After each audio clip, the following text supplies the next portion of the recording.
Hello GSM বন্ধুরা, সবাই কেমন আছেন? আশা করি সবাই খুব ভালো আছেন এবং সুস্থ আছেন। আমিও খুব ভালো আছি। কিন্তু আজকে সকালে যে কি একটা মারা খেলাম, তাই ভিডিওর ভিতরে আপনারা দেখবেন। সবাই বলে, ভাই একটা চার্জিং পোর্ট চেঞ্জ করে এত টাকা নেবেন?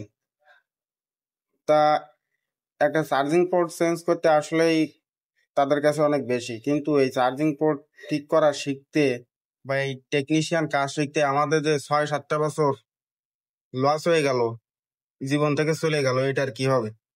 যাই হোক, আজকে সকালে একজন চার্জিং পোর্ট চেঞ্জ করতে দিছে এবং চার্জিং পোর্ট চেঞ্জ করতে আমি ফোনটি নিলাম। নেওয়ার পরে আমি ফোনটি খুব সাবধানতার সহিত খুললাম। খোলার পরে দেখি ডিসপ্লের রেবন কাটা, কিন্তু যে সময় আমার কাছে দিছিল তখন ডিসপ্লে ভালো ছিল। খোলার পরে মারা খেলাম।